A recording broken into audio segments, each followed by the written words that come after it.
जिथे साडे पंजाबी साडे भारती कनेडा दे विच बस गए ने ते कनेडा दे विच अपने आप नूं ਸਮਾ ਗਏ ਨੇ ਤੇ ਉਸੇ ਨਾਲ ਹੀ ਕੁਝ ਅਜਿਹੀਆਂ ਖਬਰਾਂ ਸਾਹਮਣੇ ਆ ਰਹੀਆਂ ਨੇ ਜਿਸ ਕਾਰਨ ਉਹਨਾਂ ਭਾਰਤੀਆਂ ਤੇ ਅਤੇ ਪੰਜਾਬ ਦੇ ਵਿੱਚ ਬੈਠੇ ਉਹਨਾਂ ਪੰਜਾਬੀਆਂ ਦੀਆਂ ਮਾਵਾਂ ਦੇ ਲਈ ਵੀ ਇੱਕ ਬੁਰੀ ਖਬਰ ਹੈ। ਲਗਾਤਾਰ ਪੰਜਾਬ ਭਾਰਤ ਅਤੇ ਕੈਨੇਡਾ ਦਾ ਮਾਹੌਲ ਜਿਹੜਾ ਹੈ ਉਹ ਗਰਮਾ ਚੁੱਕਿਆ ਹੈ ਕਿਉਂਕਿ ਹੁਣ ਭਾਰਤ ਅਤੇ ਕੈਨੇਡਾ ਦੇ ਰਿਸ਼ਤੇ ਦੇ ਵਿੱਚ ਲਗਾਤਾਰ ਕੜਵਾਹਟ ਆ ਰਹੀ ਹੈ ਤੇ ਉਹ ਕੜਵਾਹਟ ਹੁਣ ਇੰਨੀ ਕੀ ਵੱਧ ਗਈ ਤੇ ਉਸ ਦੇ ਵਧਣ ਦਾ ਕਾਰਨ ਕਿਤੇ ਨਾ ਕਿਤੇ ਪਿਛਲੀ ਰਾਤ ਬ੍ਰੈਂਟਨ ਦੇ ਵਿੱਚ ਇੱਕ ਮੰਦਿਰ ਦੇ ਵਿੱਚ ਹੋਈ ਝੜਪ ਹੈ ਜਿਸ ਨੂੰ ਲੈ ਕੇ ਲਗਾਤਾਰ ਸਿਆਸਤ ਵੀ ਗਰਮਾ ਚੁੱਕੀ ਹੈ ਤੇ ਸਿਆਸਤ ਉਦੋਂ ਗਰਮਾਈ ਜਦੋਂ ਕੈਨੇਡਾ ਦੇ ਪ੍ਰਧਾਨ ਮੰਤਰੀ ਜਸਟਿਨ ਟਰੂਡੋ ਦੇ ਵੱਲੋਂ ਐਕਸ ਦੇ ਉੱਤੇ ਇੱਕ ਪੋਸਟ ਕੀਤੀ ਗਈ ਤੇ ਇਹ ਪੋਸਟ ਤੋਂ ਬਾਅਦ ਇੱਕ ਵੱਡਾ ਜਵਾਬ ਦਿੱਤਾ ਹੈ ਭਾਰਤ ਦੇ ਕੇਂਦਰੀ ਮੰਤਰੀ ਰਵਨੀਤ ਬਿੱਟੂ ਨੇ। ਤੁਸੀਂ ਵੀ ਸੁਣੋ ਇਹ ਜਵਾਬ। देखो, जो पिछले दिनों खबरें आ रही कनाडा में जो हालात बने हुए हैं, ये एक किसी मजहब की बात नहीं है। हिंदू हो सिख हो, सबके लिए ये ट्रूडो साहब हैं जो प्राइम मिनिस्टर साहब हैं, इस तरीके से उन्होंने डिवाइड कर दिया है। वहाँ पे जो खालिस्तानी एलिमेंट हैं उनको 2 दिनों से मंदिरों के सामने, जो हमारे पूजा की जगह है, जो पिछले दिनों त्योहार थे हमारे, चाहे दिवाली थी और थी, तो उसके लिए वहां पे लोग इकट्ठे हो रहे थे। तो खास तौर पे हर जगह इस आदमी ने कि हिंदुस्तान के लोग और पंजाब के खास तौर पे लोग वो पीसफुली वहां पे रह ना सकें, यहां से उनके बच्चे ना जा सकें, फैमिलीज ना जा सकें, उसे रोकने के लिए ये खास तौर पे डिस्टर्ब करने के लिए ये कुछ खालिस्तानी जो किसी के नहीं है, ना हिंदुओं के ना सिखों के, लेकिन आप देखिए किस तरीके से उनकी पुलिस, बिल्कुल ट्रूडो साहब की जो पुलिस है वो खालिस्तानियों की पक्ष में खड़ी दिख रही है। उनके अंदर मंदिर में आके वहां पे अटैक किए जा रहे हैं और उनको कोई रोकने के लिए तैयार नहीं है। वो किस तरीके से वो वहां पे नारेबाजी कर रहे हैं, खालिस्तान की ओपनली बात कर रहे हैं, ये बर्दाश्त नहीं किया जाएगा। हम अपने लोगों को, हिंदुस्तानी जो भारत के, चाहे 3 पीढ़ियां वहां हो गई, लेकिन बिल्कुल भी ये बर्दाश्त नहीं किया जाएगा। बड़ी मजबूती से हम इसे, सख्ती से, ये कनाडा की गवर्नमेंट के अगेंस्ट कहीं तक भी जाना पड़े वो जाएंगे, लेकिन हम अपने हिंदू भाइयों को, सिखों को जो अमन पसंद हैं, ये तो कुछ लोग हैं जिनको आप यूज कर रहे हो, ये आपके पेरोल पे हैं, आपके मतलब ये खरीदे हुए मस्टंडे हैं जिनको आप खालिस्तान के नारे लगवाने के और उनको झंडे दे के खड़े कर देते हो। लेकिन ये बहुत एक मैसेज जो है दुनिया में, आपके देश का भी और आपके प्राइम मिनिस्टर साहब का, कोई छवि जो है उनकी कोई बची नहीं है। मेरी ख्याल नहीं वो किसी इंटरनेशनल, ये हमेशा अमन चैन पीस की बात करते हैं और बाकी देशों को ये सबक सिखाते हैं, लेकिन आज कनाडा और कनाडा की गवर्नमेंट और प्राइम मिनिस्टर किसी मंच पे इंटरनेशनल वहां पे ये बोलने लायक नहीं रहे जो कल या परसों वहां पे जो हुआ है।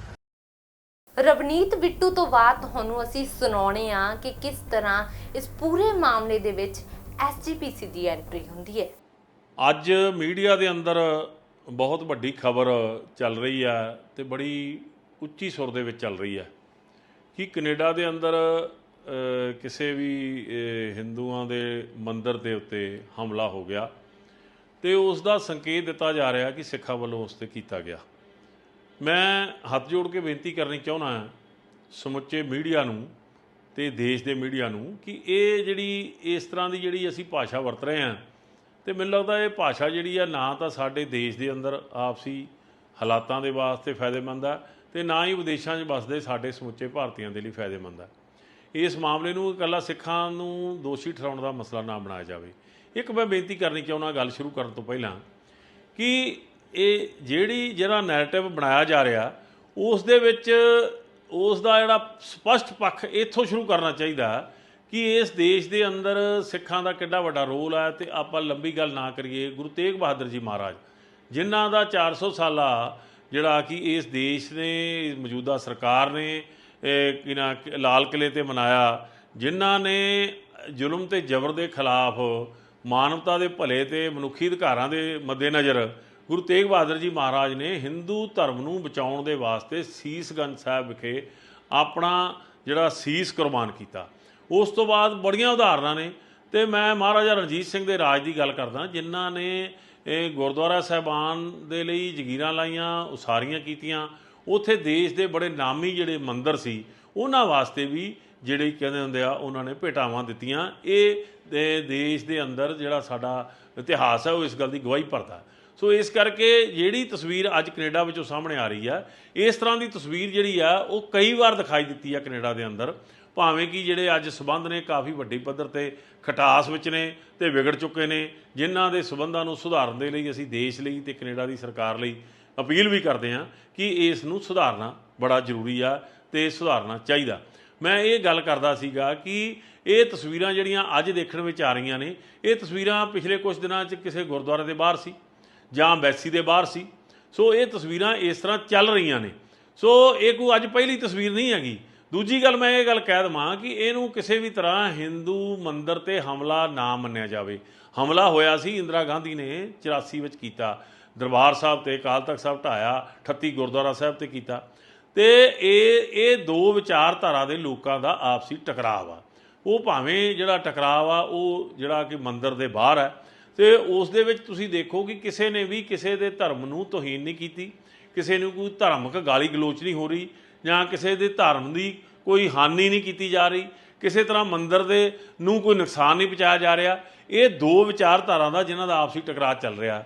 ਹੁਣ ਇੱਕ ਪਾਸੇ ਜਿਹੜੇ ਖਾਲਿਸਤਾਨ ਵਿਚਾਰਧਾਰਾ ਦੇ ਲੋਕ ਆ ਉਹ ਜਿਹੜਾ ਗੱਲ ਕਰ ਰਹੇ ਨੇ, ਉਹ ਗੱਲ ਕਰ ਰਹੇ ਨੇ ਕਿ ਜਿਹੜਾ ਨਿੱਜਰ ਨੌਜਵਾਨ ਸੀ, ਸਿੱਖ ਨੌਜਵਾਨ, ਜਿਨ੍ਹਾਂ ਦਾ ਕਤਲ ਹੋਇਆ, ਤੇ ਉਸ ਕਤਲ ਦੇ ਲਈ ਕੈਨੇਡਾ ਦੀਆਂ ਏਜੰਸੀਆਂ ਜਿਹੜੀਆਂ ਉਹ ਇਸ਼ਾਰਾ ਕਰ ਰਹੀਆਂ ਕਿ ਹਿੰਦੁਸਤਾਨ ਦੇ ਕੁਝ ਲੋਕ ਜਿਹੜੇ ਇਸ ਵਿੱਚ ਸ਼ਾਮਲ ਨੇ, ਉਹ ਇਹੀ ਗੱਲ ਕਰ ਰਹੇ ਨੇ।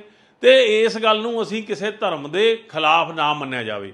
ਸੋ ਅਸੀਂ ਅਪੀਲ ਕਰਦੇ ਹਾਂ, ਇਸ ਦੇਸ਼ ਦੀ ਮੀਡੀਆ ਨੂੰ ਵੀ ਅਪੀਲ ਕਰਦੇ ਹਾਂ, ਇੱਥੋਂ ਦੇ ਜਿਹੜੇ ਸੱਤਾ 'ਤੇ ਬੈਠੇ ਲੋਕ ਹੈ, ਇਸ ਗੱਲ ਨੂੰ ਬੇਲੋੜੀ ਹਵਾ ਨਾ ਦਿੱਤੀ ਜਾਵੇ। ਕਿਉਂਕਿ ਸਿੱਖ ਦਾ ਇੱਕ ਫਲਸਫਾ ਵਾ, ਸਿੱਖ ਕਦੇ ਵੀ ਕਿਸੇ ਦਾ ਧਾਰਮਿਕ ਅਕੀਦੇ 'ਤੇ ਹਮਲਾ ਨਹੀਂ ਕਰਦਾ, ਉਹਦੇ ਧਾਰਮਿਕ ਸਥਾਨ 'ਤੇ ਹਮਲਾ ਨਹੀਂ ਕਰਦਾ। ਸੋ ਇਹਨਾਂ ਗੱਲਾਂ ਨੂੰ ਸਾਡੇ ਦੋ ਵਿਚਾਰਧਾਰਾ ਦੇ ਟਕਰਾਅ ਦੀ ਗੱਲ ਕਰਨੀ ਚਾਹੁੰਦੇ ਹਾਂ। ਸੋ ਇਸ ਕਰਕੇ ਇਹਨੂੰ ਸਿੱਖ ਹਿੰਦੂ ਦਾ ਰੌਲਾ ਮਸਲਾ ਨਾ ਬਣਾਇਆ ਜਾਵੇ, ਜਿਹਦੇ ਨਾਲ ਸਿੱਖਾਂ ਨੂੰ ਬਦਨਾਮ ਨਾ ਕੀਤਾ ਜਾਵੇ। ਕਿਉਂਕਿ ਇਹ ਗੱਲ ਪੱਕੀ ਆ ਕਿ ਸਿੱਖ ਕਦੇ ਵੀ ਕਿਸੇ ਵੀ ਧਰਮ 'ਤੇ ਹਮਲਾ ਨਹੀਂ ਕਰਦਾ, ਉਹ ਵਿਸ਼ੇਸ਼ ਵਿਅਕਤੀ 'ਤੇ ਜਾਬਰ ਤੇ ਜ਼ਾਲਮ ਦੇ ਖਿਲਾਫ ਕਰਦਾ। ਜੇ ਔਰੰਗੇ ਦੇ ਖਿਲਾਫ ਜਾਂ ਹੋਰ ਜਿਹੜੇ ਸ਼ਾਸਕ ਸੀਗੇ, ਮੁਗਲ ਸ਼ਾਸਕ ਸੀ, ਉਹਨਾਂ ਦੇ ਖਿਲਾਫ ਲੜਾਈ ਲੜਦਾ। ਪਰ ਇਹ ਜਿਹੜਾ ਨਵਾਬ ਮਲੇਰਕੋਟਲਾ ਵਾ ਉਹ ਵੀ ਮੁਸਲਮਾਨ ਆ। ਸੋ ਇਹ ਸਿੱਖਾਂ ਦਾ ਇੱਕ ਫਲਸਫਾ ਵਾ, ਇਸ ਨੂੰ ਜਾਤੀ ਤੌਰ 'ਤੇ ਨਾ ਗਿਣਿਆ ਜਾਵੇ। ਜਿਹੜੀ ਆਵਾਜ਼ ਉੱਥੋਂ ਉਠਾਈ ਜਾ ਰਹੀ ਆ, ਉਸ ਆਵਾਜ਼ ਦੀ ਜਵਾਬਦੇਹੀ ਲੋਕ ਮੰਗ ਰਹੇ ਨੇ, ਤੇ ਉਹਦੇ ਲਈ ਸਾਨੂੰ ਜਵਾਬਦੇਹੀ ਦੇਣੀ ਚਾਹੀਦੀ ਆ ਤਾਂ ਕਿ ਇਹ ਵਿਵਾਦ ਨਾ ਪੈਦਾ ਹੋਵੇ। ਸੋ ਬੇਨਤੀ ਕਰਦੇ ਹਾਂ ਕਿ ਇਹਨਾਂ ਮਾਮਲਿਆਂ ਨੂੰ, ਜੋ ਦੋ ਵਿਚਾਰਧਾਰਾਂ ਦੇ ਆਪਸੀ ਵਿਵਾਦ ਨੇ, ਆਪਸੀ ਟਕਰਾਅ ਨੇ, ਉਹਨੂੰ ਕਿਸੇ ਵੀ ਤਰ੍ਹਾਂ ਕਿਸੇ ਵੀ ਮੰਦਿਰ 'ਤੇ ਹਮਲੇ ਦਾ ਨਾਮ ਨਾ ਦਿੱਤਾ ਜਾਵੇ। ਇਹ ਅੱਜ ਦੇ ਸਮੇਂ ਦੀ ਵੱਡੀ ਲੋੜ ਆ। ਦੋਵੇਂ ਦੇਸ਼ਾਂ ਦੇ ਸਬੰਧ ਆਪਸੀ ਸੁਧਰਨੇ ਚਾਹੀਦੇ ਆ, ਇਹ ਸਮੇਂ ਦੀ ਵੱਡੀ ਲੋੜ ਆ। ਇਹ ਮਸਲਾ ਇੰਨਾ ਕੁ ਗੰਭੀਰ ਹੋ ਗਿਆ ਕਿ ਲਗਾਤਾਰ ਸਿਆਸਤਦਾਨ कनाडा ਦੇ ਉੱਤੇ सवाल चुक रहे हैं। भारत और कनाडा की बात है, कहीं ना कहीं क्वेश्चन मार्क तो लगा है हमारे ऊपर। उन्होंने कहा कि ये लॉरेंस बिश्नोई है, ये मिला हुआ है भारत सरकार के साथ, इसका स्पष्टीकरण भारत सरकार को देना चाहिए। लोगों के मन में इसको लेके दुविधा है कि क्या ये सत्य है कि नहीं है, क्योंकि मूसेवाले का मर्डर एक रहस्य बना हुआ है। बाबा सदीकी मारे गए हैं, हजारों और लोग मारे गए हैं। शरेआम एक व्यक्ति जेल में बैठा वारदात को अंजाम दे देता है, यह संभव कैसे है? वो इंटरव्यू दे देता है। तो ये लोगों में मन में धीरे धीरे शंका होती बढ़ती जा रही है। और अब जब कनाडा गवर्नमेंट ने कहा है तो लोगों को लगता है यार कोई तो बात है। तो मेरे को लगता है भारत सरकार को इसके ऊपर अपना स्पष्टीकरण देना चाहिए और बताना चाहिए कि ऐसा कुछ नहीं है। क्या लगता नहीं है कि विवाद जो रहेगा लंबा चलता जा रहा है? 100% इससे हमारे रिलेशन का नुकसान होगा। आधा पंजाब तो कनाडा में बैठा है, हमारे बच्चे कनाडा में बैठे हैं, हमारे परिवार कनाडा में बैठे हैं। अगर संबंध बिगड़ जाएंगे, रिश्ते बिगड़ जाएंगे तो हमारा नुकसान होगा। वो यहाँ नहीं आएंगे, हम वहां नहीं जाएंगे। आपस में दो देशों की अगर तलखी हो गई तो इससे नुकसान होगा। परिवार अगर बटेगा, अब तो मिनी पंजाब है कनाडा, हम तो ये समझते हैं। तो मेरे को लगता है कि संबंध ठीक करने चाहिए। भारत सरकार को बाट के ऊपर। हम भारत सरकार के निवासी हैं, हम भारत सरकार के साथ हैं, हम हिंदुस्तान को प्यार करते हैं, हिंदुस्तान के तिरंगे को प्यार करते हैं, लेकिन मेरे को लगता है संबंध हमें ठीक रखने चाहिए। स्पोक्स पर्सन है फॉरेन मिनिस्ट्री का, उसने कैनेडियन ऑफिसर को बुला करके दिया है। जो लेटर दिया है बेसिकली उसको डिमाश कहते हैं। मैं समझता हूं कि डिमाश जो दिया है, एग्जैक्ट लैंग्वेज तो मुझे नहीं पता क्योंकि अखबारों में नहीं आई है, पर मैं समझता हूं जो भी डिमाश दिया है इट वाज वेरी पोलाइट। अगर एक कंट्री जो है डिप्लोमेटिक नॉर्म्स का वॉयलेशन करती है और जो हमारे जो डिप्लोमेट्स हैं जिनके पास पूरी डिप्लोमेटिक इम्यूनिटीज होती है, उसके पहले हमारे कुछ डिप्लोमेट्स को पीएनजी कर देते हैं, पर्सनल नॉन ग्रेटा कर देते हैं, और बाकी कुछ जो है उनके ऊपर सर्विलेंस करनी शुरू कर दी है, चाहे इलेक्ट्रॉनिक सर्विलेंस है चाहे दूसरी किस्म की सर्विलेंस है। It's a matter of Shem.